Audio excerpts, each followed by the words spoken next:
I think that some NHS bosses care more about woke politics than they do about saving lives.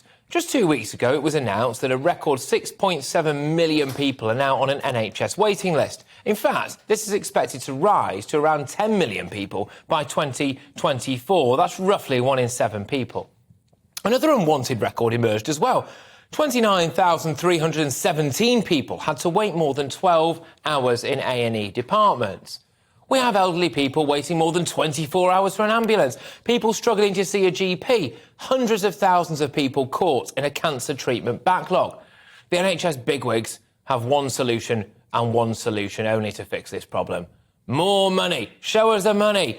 Right, well, the NHS has its highest ever budget of 170 billion quid a year. That is a massive amount of money. Now, I'm asking, does this country really have to sacrifice itself at the altar of the NHS once again?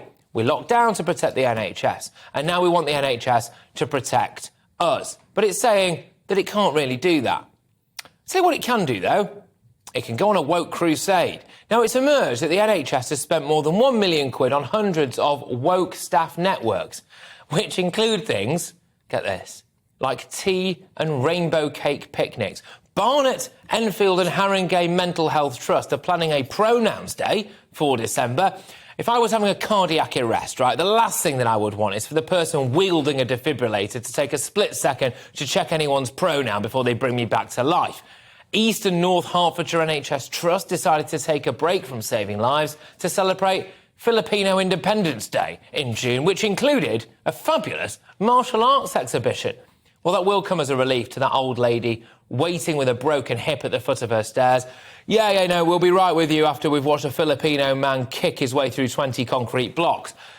There are diversity and inclusion managers on around 150k a year. There is currently a plan that will cost the UK taxpayer 20 grand so the NHS can draw up a list of trans allies. Now, as far as I can tell, this essentially means erasing the word woman from NHS literature.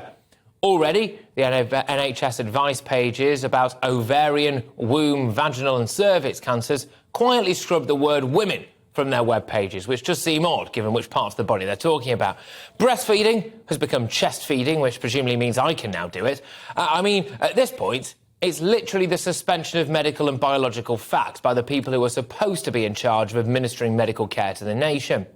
How long is it before we have rainbow-coloured curtains between every cubicle on hospital wards? Now, the great people of Great Britain have bankrupted themselves to protect and preserve the NHS. And whilst that amount of money that I've mentioned there spent on woke stuff might be a drop in the ocean compared to the overall budget, I think it's more the principle of it, isn't it? The NHS has no right to repay our sacrifice by wasting taxpayers' money on ridiculous woke projects that, frankly, nobody really cares about in the middle of a national health crisis.